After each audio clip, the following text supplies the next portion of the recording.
Assalamualaikum warahmatullahi wabarakatuh. Nama saya Nur Sakianis Fulaila, NPM saya 181110402669. Saya dari kelas 5D, jurusan Pendidikan Bahasa Inggris. Saya akan menjelaskan tentang buku yang telah saya resum berjudul Assessing Vocabulary, ditulis oleh John Reed, dan buku ini terdiri dari 8 bab dan berjumlah 286 halaman. Saya akan menjelaskan buku ini per bab. Pertama adalah bab 1. Bab 1 ini berjudul Penempatan Vocabulary dalam Penilaian Bahasa. Menilai pengetahuan kosakata pelajar itu diperlukan dan cukup beralasan. Hal ini diperlukan karena kata-kata adalah dasar bahasa, unit-unit makna dari struktur seperti kalimat, paragraf, dan seluruh teks dibentuk. Beberapa item terkenal untuk menilai kosakata atau vocabulary adalah yang pertama, multiple choice atau pilihan ganda. Kemudian yang kedua adalah melengkapi, menulis atau melengkapi kata yang hilang. Yang ketiga adalah menerjemahkan, dan yang keempat adalah mencocokkan. Item-item tersebut mudah untuk dinilai, selain itu juga lebih efisien, terutama pilihan ganda yang umum digunakan. Metode pilihan ganda yang diproduksi secara profesional sangat bisa atau andal dapat membedakan secara efektif kemampuan kosakata pelajar. Menurut Bahman 1990, maksud dari tes bahasa adalah untuk memungkinkan dibuat kesimpulan tentang kemampuan bahasa siswa yang terdiri dari dua komponen. Komponen yang pertama adalah pengetahuan bahasa, dan yang kedua adalah strategi kompetensi, yang artinya siswa harus mengetahui tentang kosakata, tata bahasa, dan ejaan secara efektif untuk tujuan komunikatif. Berikut ini adalah area pengetahuan bahasa yang dibuat oleh Bahman dan Palmer pada tahun 1996. Area pengetahuan bahasa menurut Bahman dan Palmer ada dua. Yang pertama yaitu pengetahuan organisasional, dan yang kedua adalah pengetahuan pragmatik. Pengetahuan organisasional meliputi pengetahuan gramatikal dan pengetahuan tekstual. Sedangkan pengetahuan pragmatik meliputi pengetahuan fungsional dan pengetahuan sosiolinguistik. Selanjutnya itu adalah tentang 3 dimensi penilaian kosakata. 3 dimensi ini adalah yang pertama, diskrit tertutup, kemudian selektif komprehensif, dan yang ketiga adalah konteks independen dan dependent konteks atau tergantung pada konteks. Yang pertama, diskrit tertutup. Diskrit adalah sebuah ukuran pengetahuan kosakata atau digunakan sebagai konstruksi independen. Tertutup adalah sebuah ukuran kosakata yang merupakan bagian dari penilaian beberapa konstruksi lain yang lebih besar. Kemudian selektif. Sebuah ukuran kosakata di mana item kosakata tertentu menjadi fokus penilaian, dan komprehensif, sebuah ukuran yang memperhitungkan seluruh isi kosakata dari materi masukan tugas, membaca atau mendengarkan, atau tanggapan peserta tes dari tugas menulis atau berbicara. Kemudian, konteks independen adalah sebuah ukuran kosakata di mana peserta tes dapat menghasilkan respon yang diharapkan tanpa mengacu pada konteks apapun. Sedangkan dependent konteks atau tergantung pada konteks adalah sebuah ukuran kosakata yang menilai kemampuan peserta tes untuk memperhitungkan informasi kontekstual untuk menghasilkan respon yang diharapkan. Selanjutnya yaitu adalah bab 2.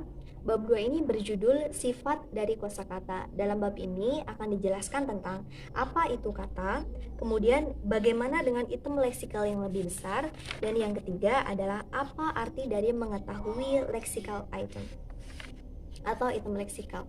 Yang pertama yaitu apa itu kata. Asumsi dasar dari kosakata adalah menilai tentang pengetahuan kata-kata. Ada beberapa poin dasar yang perlu dijelaskan.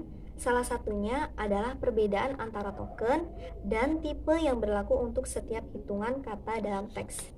Jumlah token sama dengan jumlah total bentuk kata, yang berarti setiap kata dengan jumlah total bentuk kata yang muncul lebih dari satu kali dalam teks dihitung setiap kali digunakan.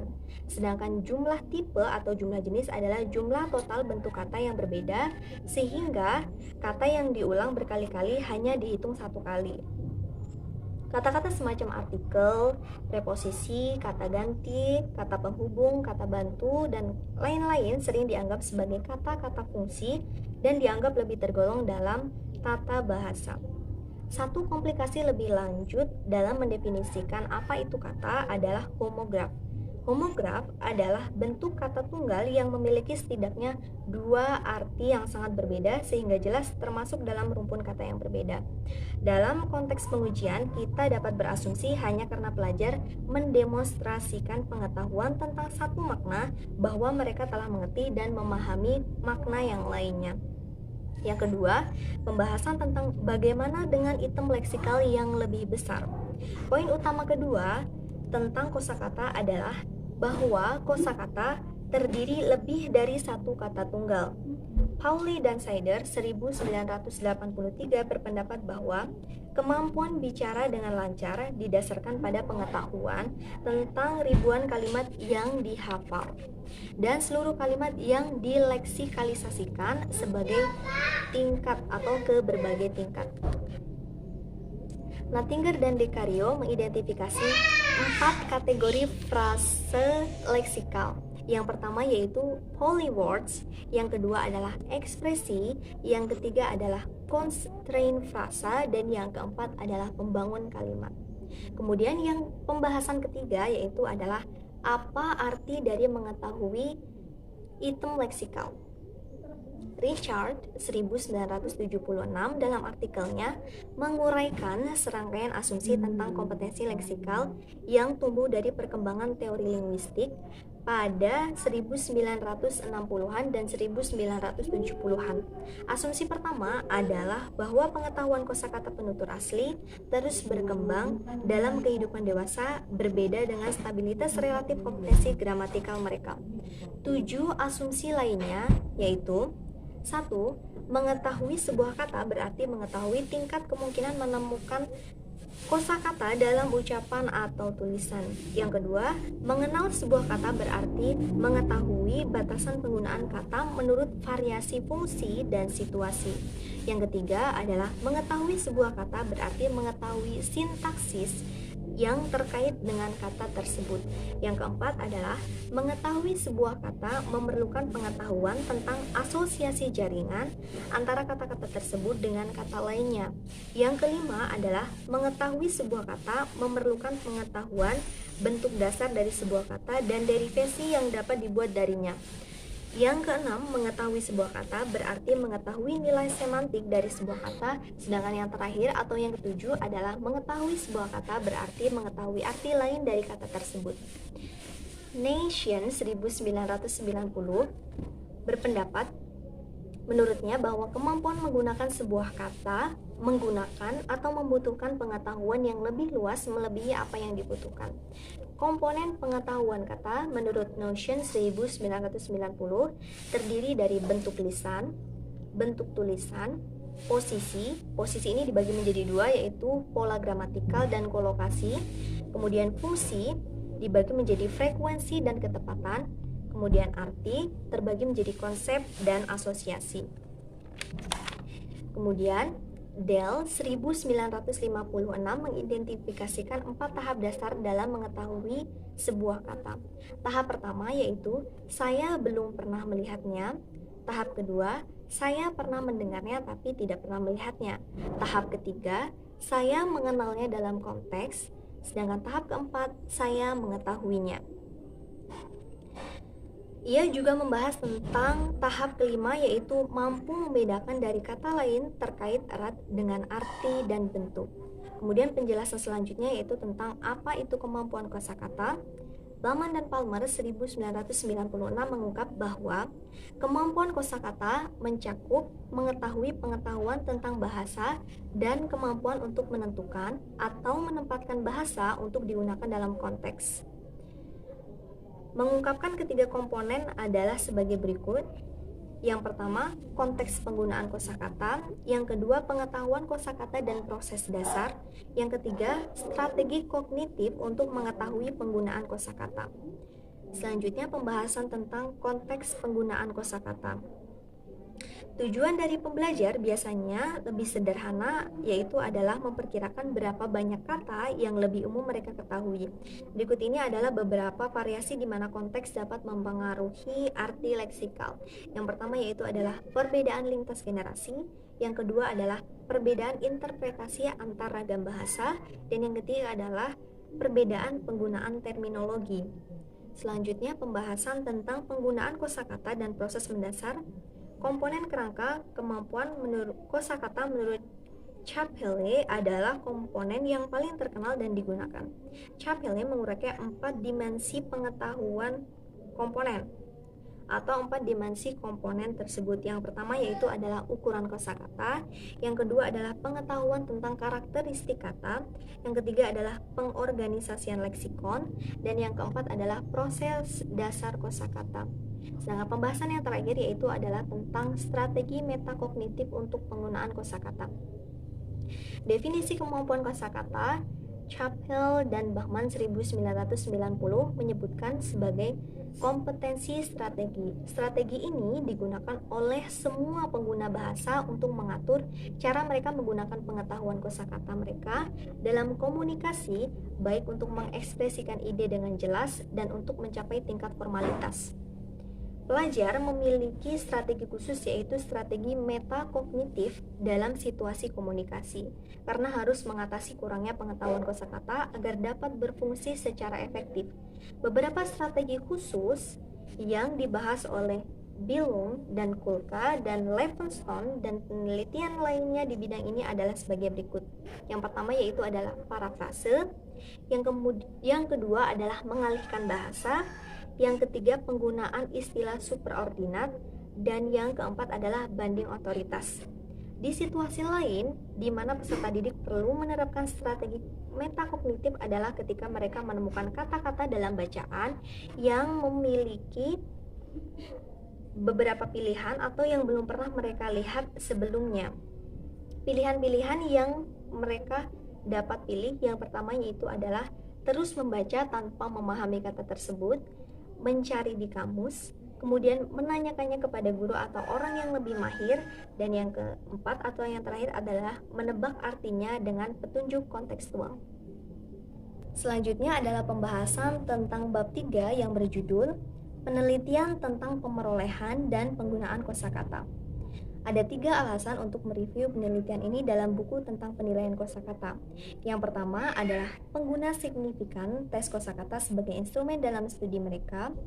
Tujuan penilaian kosakata tidak hanya membuat keputusan tentang apa yang dicapai oleh setiap pelajar dalam konteks pengajaran atau pembelajaran, tetapi juga untuk mewujudkan pemahaman tentang proses pemerolehan kosakata. Yang kedua yaitu adalah untuk merancang instrumen untuk penelitian mereka. Sedangkan alasan ketiga adalah bahwa hasil penelitian dapat memberikan kontribusi untuk pemahaman yang lebih baik tentang kosakata. Pemerolehan dan penggunaan kosakata. Yang pertama yaitu melalui pembelajaran kosakata sistematis. Ada banyak penelitian yang telah dimotivasi oleh 2 pertanyaan yang muncul dari pembelajaran dari daftar ini.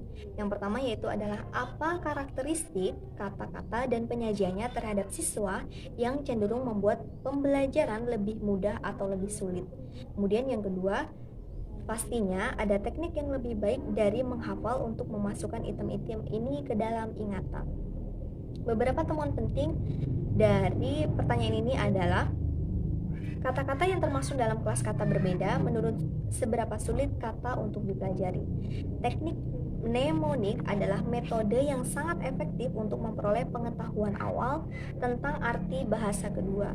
Yang ketiga adalah agar dapat mengingat kata cobalah untuk mengatakannya kepada diri sendiri. Kemudian kata-kata sulit diucapkan lebih sulit diingat daripada yang tidak. Peserta tingkat bawah mengingat kata karena bentuk, sedangkan peserta tingkat tinggi mengingat kata berdasarkan makna. Kata-kata yang tidak terikat satu sama lain dan lebih sulit dipelajari daripada kata yang berhubungan satu sama lain. Kemudian secara lebih umum pelajar biasanya bingung kata-kata bahasa kedua yang mirip atau mempunyai bunyi yang hampir sama. Kemudian yang kedua adalah pemerolehan dan penggunaan kosakata melalui pembelajaran kosakata insidental atau secara tidak sadar. Dalam praktek ini, biasanya subjek penelitian diberikan tugas membaca atau menyimak tanpa fokus pada kosakata yang diinput dan tanpa diperingatkan bahwa mereka akan mengikuti tes kosakata setelah menyelesaikan tugas tersebut. Ini berarti bahwa tes terjadi secara tidak disadari. Para ahli memiliki pandangan yang berbeda tentang pembelajaran bawah sadar ini. Mungkin, namun Smith, pembelajaran bahasa atau lain tidak dapat dilakukan secara sadar. Jadi Smith menganggap bahwa pembelajaran melalui insidental ini dianggap tidak mungkin karena menurutnya pembelajaran akan dapat masuk atau dapat dimengerti ketika siswa atau peserta dalam keadaan sadar. Kemudian yang ketiga, pemerolehan dan penggunaan kosakata melalui penelitian dengan penutur asli.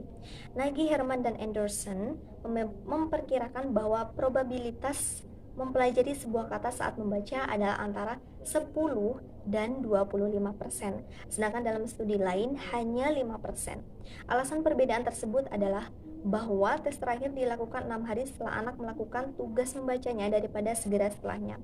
Ellie 1989 telah menunjukkan bahwa pembelajaran insidental juga terjadi melalui mendengarkan. Dia menguji anak-anak Selandia Baru setelah mereka mendengarkan cerita dan senang dengan cerita tersebut.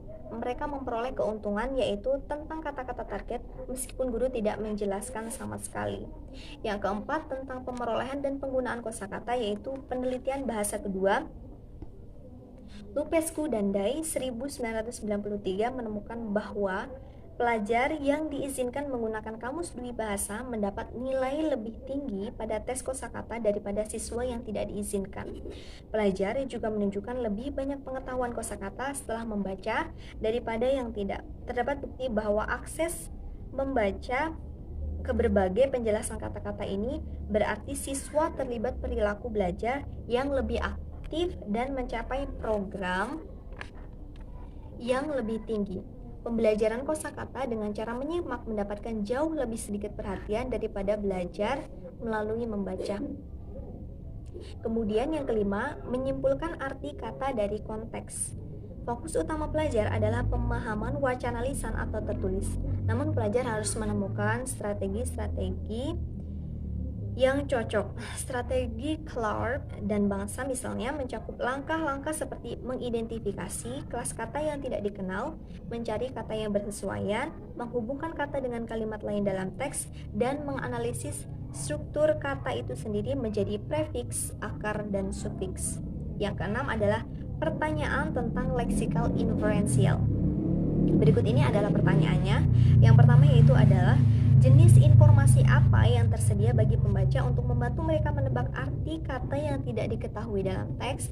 Yang kedua adalah apakah petunjuk yang demikian tersedia bagi pembaca secara alami tanpa diedit teks. Yang ketiga adalah seberapa baik penulis menyimpulkan arti dari kata-kata yang tidak dikenal tanpa dilatih secara khusus.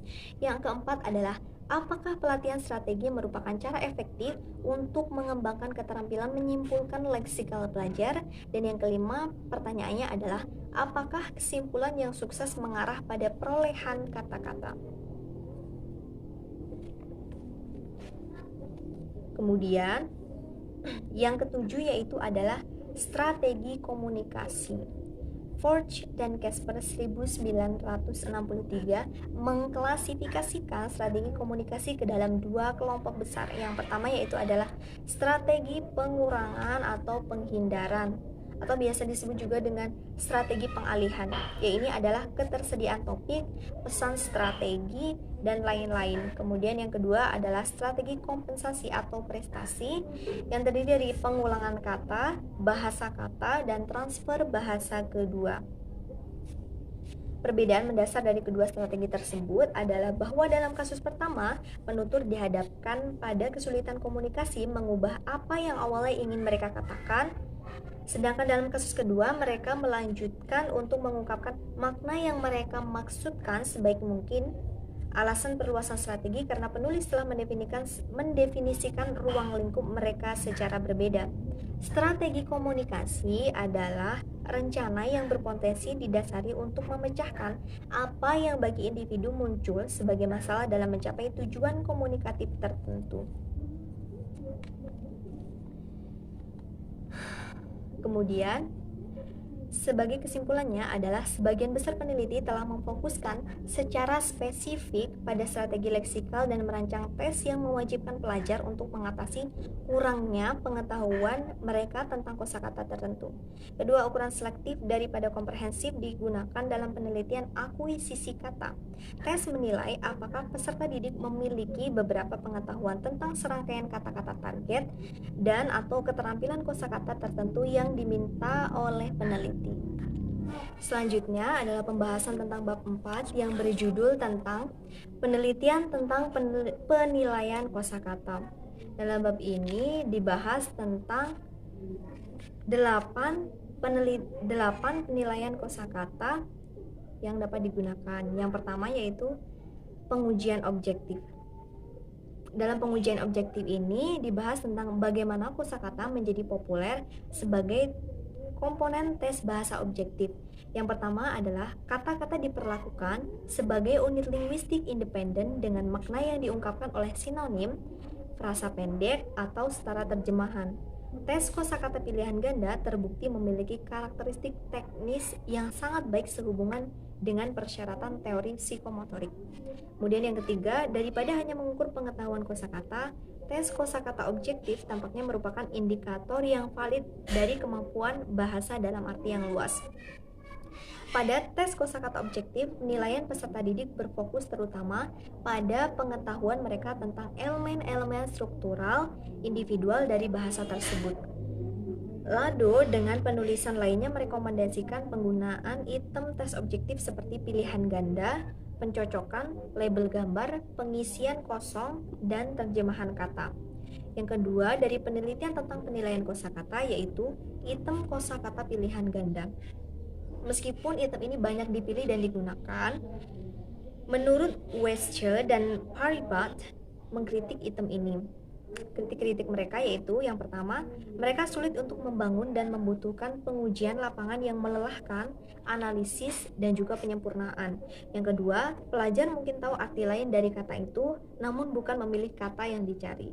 Kemudian yang ketiga, pelajar dapat memilih kata yang tepat melalui proses eliminasi dan dalam hal apapun memiliki kesempatan 25% untuk menebak jawaban yang benar dalam format 4 alternatif. Yang keempat adalah item dapat menguji pengetahuan siswa tentang distraktor daripada kemampuan mereka untuk mengidentifikasi arti yang tepat daripada kata target. Yang kelima, kritiknya yaitu adalah pelajar mungkin melewatkan sebuah item baik karena kurangnya pengetahuan kata-kata atau kurangnya pemahaman tentang sintaksis di para pengalih perhatian. Sedangkan kritiknya yang keenam yaitu format ini hanya mengizinkan pengambilan sampel yang sangat terbatas dari total kosakata pelajar. Yang ketiga ya, dari penelitian tentang penilaian kosakata yaitu adalah mengukur ukuran kosakata. Sketsa situasi pendidikan di mana pertimbangan ukuran kosakata relevan dan di mana penelitian dilakukan. Yang pertama, peneliti memperkirakan berapa banyak kata yang diketahui penutur asli sejak anak-anak hingga dewasa. Perkiraan ukuran kosakata penutur asli pada usia yang berbeda memberikan target untuk perolehan kosakata anak memasuki sekolah dengan sedikit pengetahuan tentang bahasa yang digunakan sebagai media pengajaran. Pelajar internasional yang melakukan pendidikan menengah atau universitas sama sekali tidak perlu mencapai ukuran kosakata yang mendekati penutur asli, dan di banyak negara bahasa Inggris adalah bahasa asing. Pengajaran bahasa Inggris dilakukan melalui bahasa nasional, namun mereka perlu membaca teks berbahasa Inggris. Intinya adalah bahwa pengetahuan kata yang memadai merupakan prasyarat untuk penggunaan yang efektif. Kemudian yang keempat, tentang penelitian tentang penilaian kosakata, yaitu adalah menilai kualitas pengetahuan kosakata. Mempelajari kualitas pengetahuan kosakata peserta didik memiliki nilai untuk berbagai tujuan. Yang pertama yaitu adalah pendekatan psikometri konvensional. Yang kedua adalah mengukur pengetahuan parsial kata-kata dalam konteks. Kemudian yang ketiga adalah ketertinggalan dalam pengembangan leksikal anak dwibahasa. Kemudian yang keempat adalah penulis sendiri dasar pemikirannya adalah bahwa siswa yang belajar bahasa Inggris untuk tujuan akademis perlu memiliki pengetahuan menyeluruh tentang kata-kata yang sering muncul dalam teks akademis yang berbeda. Yang kelima, dari penelitian tentang penilaian kosakata adalah validitas konstruk kata. Tes berlabel kosakata berarti mengukur pengetahuan leksikal dan bukan yang lain. Beberapa pengujian tersebut adalah: yang pertama, pilih jawaban yang terbaik dari 4 pilihan yang diberikan. Yang kedua, tulis kata yang hilang. Yang ketiga, pilih jawaban yang benar. Dan yang keempat adalah menulis ulang kalimat dengan cara yang lain. Kemudian yang keenam, dari penelitian tentang penilaian kosakata adalah peran konteks. Untuk tes konteks didasarkan pada teks yang secara khusus ditulis memuat semua 100 kata target yang dipilih sebelumnya dalam gaya pembaca bertingkat. Tes konteks sebenarnya adalah ukuran independen dari pengetahuan peserta tes tentang kata-kata target. Yang ketujuh, dari penelitian tentang penilaian kosakata adalah tes close sebagai ukuran kosakata.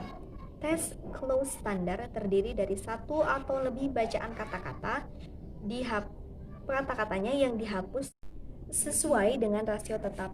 Setiap kata yang dihapus diganti dengan kolom kosong dengan panjang seragam. Ada 3 jenis tes close. Yang pertama, standar close, rational close, pilihan ganda close. Yang kedelapan, tentang penelitian tentang penilaian kosakata adalah tes C. Tes C adalah di mana serangkaian teks pendek disiapkan untuk diuji dengan menghapus paruh kedua dari setiap kata kedua.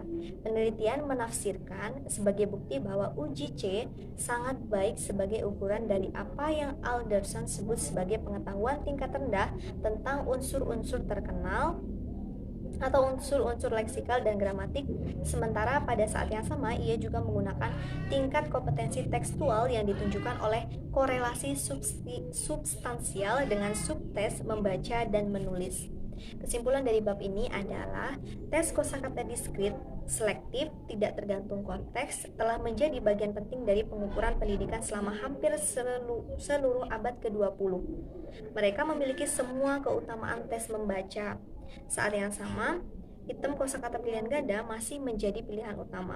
Pada saat yang sama juga pandangan umum dalam pengujian bahasa adalah bahwa ukuran kosakata diskrit tidak lagi menjadi komponen tes yang valid yang dirancang untuk menilai semua kemahiran pelajar dalam bahasa kedua. Ukuran kosakata telah menerima lebih banyak perhatian karena terlepas dari kenyataan bahwa tes tersebut mungkin tampak dangkal atau tampak tidak berarti, tes tersebut dapat memberikan gambaran yang lebih representatif tentang keadaan keseluruhan.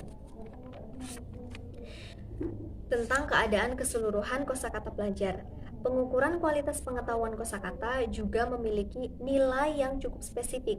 Namun seperti yang ditunjukkan oleh penelitian pada berbagai anggota kelompok tes close, semakin mengkontekstualisasikan penilaian kosakata, semakin kurang jelas sejauh mana pengetahuan kosakata yang mempengaruhi kinerja peserta tes. Selanjutnya yaitu adalah bab 5 yang berjudul tes kosakata 4 studi kasus. Dalam bab ini dibahas tentang 9 poin. Yang poin pertama yaitu adalah tes tingkat kosakata. Sebelumnya akan dijelaskan dari keempat tes kosakata yang akan dibahas, yaitu tes level sukarela, tes ukuran kosakata, Eurocentris atau EFST, dan tes bahasa Inggris sebagai bahasa asing atau TOEFL. Yang pertama adalah tes tingkat kosakata.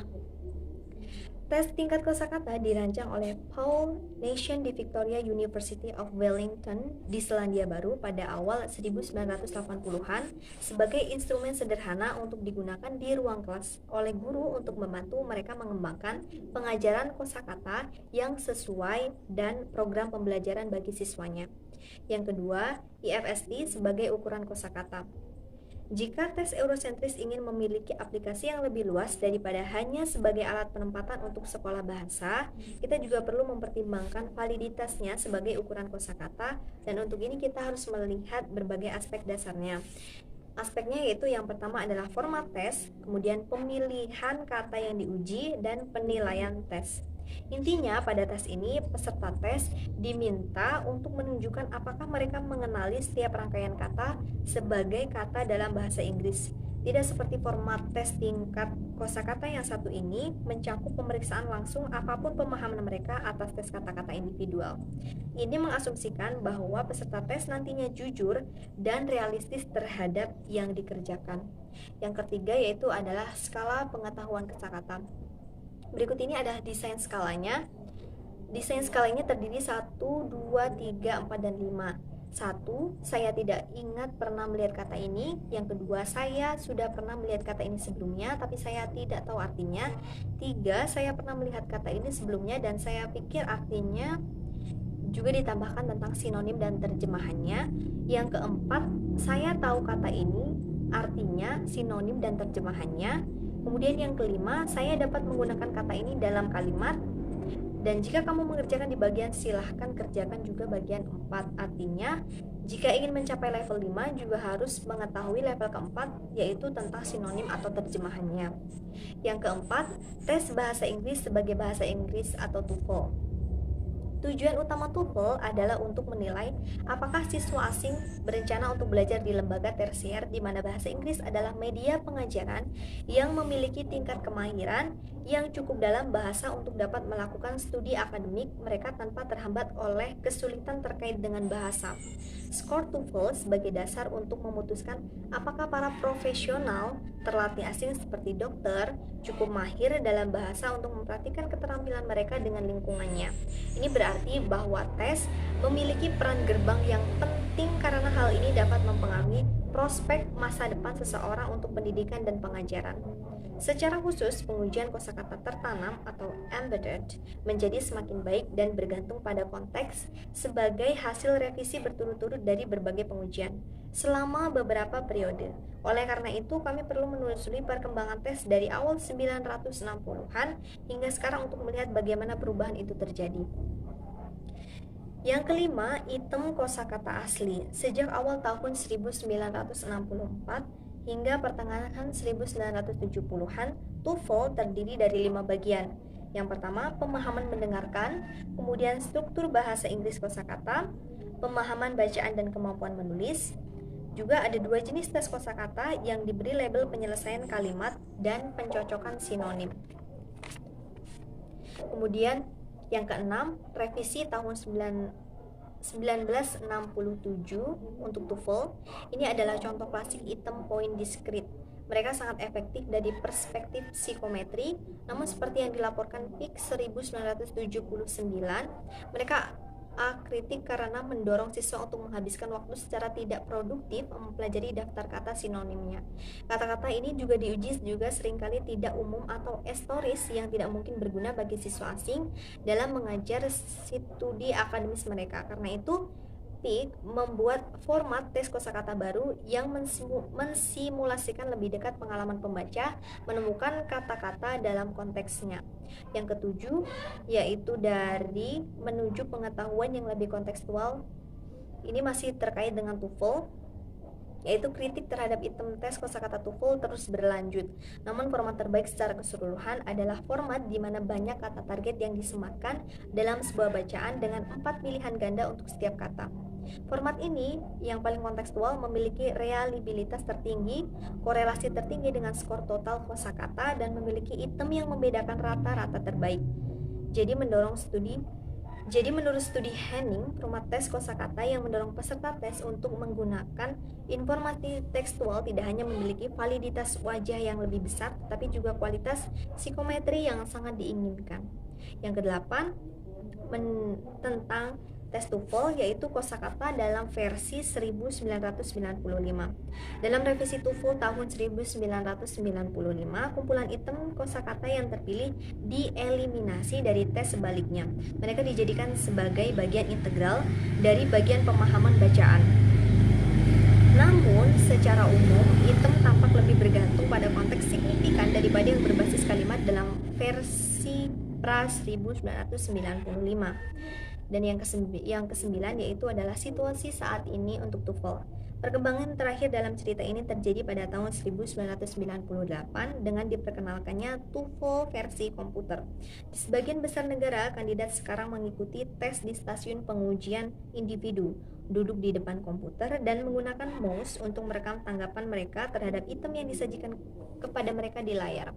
Singkatnya, cerita pengujian kosakata TOEFL melibatkan konflik yang panjang selama tahun 1970-an dan 1980-an antara daftar spesifikasinya pengukuran di ITAS dengan preferensi institusional mereka yang kuat untuk item tes kosakata yang efisien, dapat diandalkan, dan konteks independen, dan ahli bahasa terapan dan pendidikan sementara dari komunitas akademis yang lebih luas, yang lebih mendesak bahwa kosakata harus dinilai dengan cara yang lebih kontekstual dengan menerapkan kriteria validitas tes yang lebih perlu.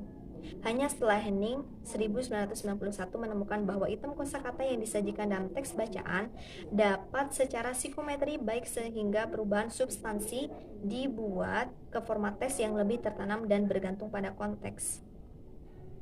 Kesimpulannya dari bab ini adalah kita dapat melihat 4 tes pada bab ini. Secara kolektif, mereka mengilustrasikan beberapa pilihan yang harus dibuat dalam desain instrumen penilaian kosakata dan sebagai kesimpulan.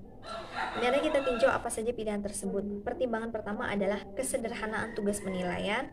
Penggunaan laporan mandiri adalah cara lebih lanjut untuk menyederhanakan tugas penilaian dan memungkinkan lebih banyak kata yang dicakup. Namun layak atau tidaknya penilaian tergantung pada tujuan penilaian. Tidak ada tes yang sempurna dan perlu untuk mengembangkan berbagai instrumen untuk menangani berbagai tujuan penilaian kosakata.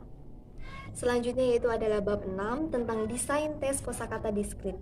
Yang pertama akan dibahas tentang tujuan tes.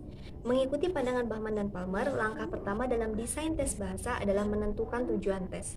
Penting untuk mempelajari untuk apa tes itu akan digunakan, karena menurut teori pengujian, sebuah tes valid sejauh kita dibenarkan dalam menggambarkan kesimpulan tentang hasilnya.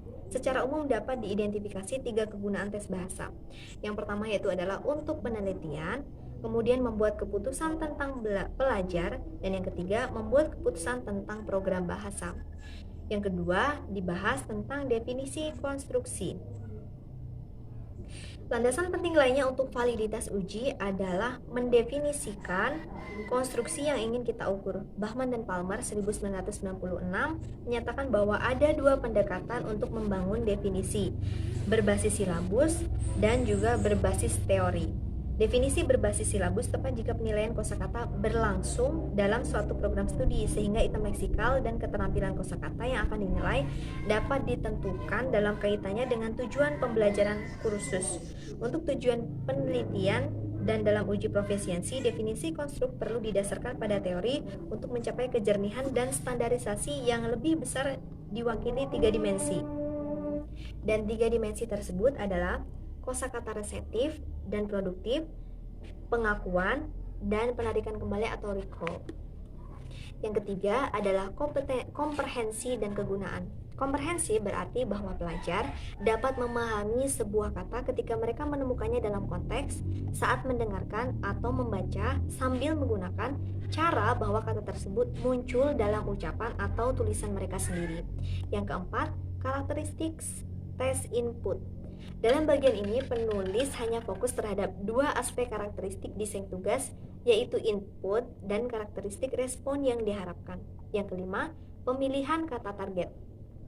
Pertama, perlu untuk membuat poin umum tentang distribusi frekuensi kata dalam bahasa Inggris dan bahasa lain. Dalam hal ini, Nation 1990 mengusulkan bahwa untuk tujuan pembelajaran, pembagian 3 arah yang luas dapat dibuat menjadi kosakata frekuensi tinggi, frekuensi rendah, dan frekuensi khusus.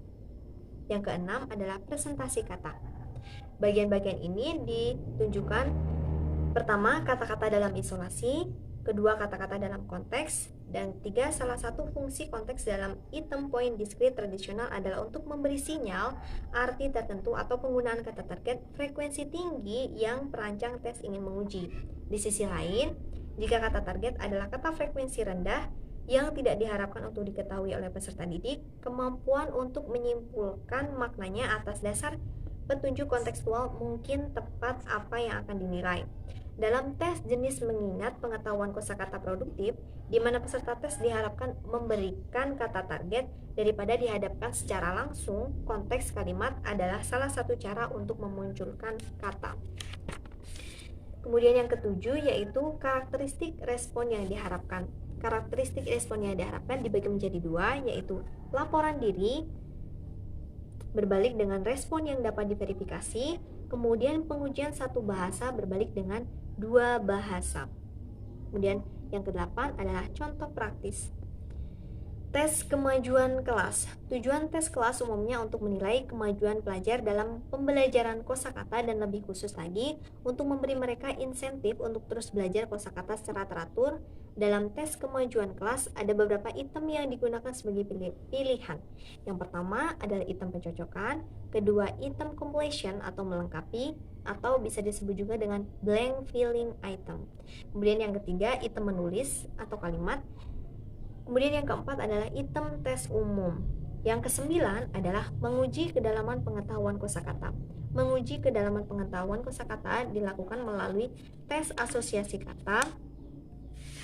Tes asosiasi kata menyusun sejumlah item ditemukan bahwa ada 3 jenis hubungan utama antara kata target dan asosiasi. Yang pertama yaitu adalah paradigmatik, kedua adalah sintakmatis, dan yang ketiga adalah analitik. Kesimpulannya adalah penting untuk diingat tujuan penilaian sebagai panduan dalam pemilihan fitur yang sesuai untuk desain format tes. Dengan demikian, dengan memperhatikan tujuan penilaian dan definisi konstruk, berbagai variabel yang dibahas dalam bab ini perlu dipertimbangkan untuk mencapai desain yang paling sesuai untuk tes kosakata terpisah.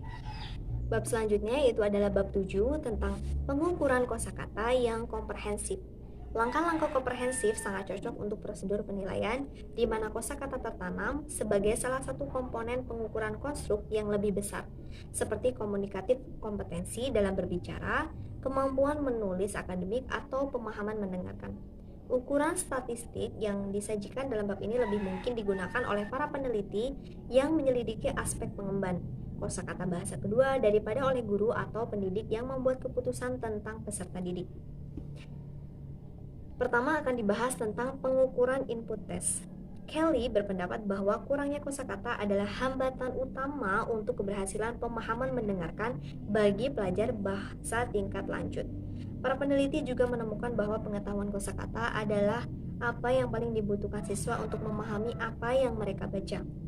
Meskipun pengetahuan kosakata memainkan peran penting dalam pemahaman, jelas ada faktor lain yang mempengaruhi tingkat pemahaman pelajar tentang teks tertulis dan lisan.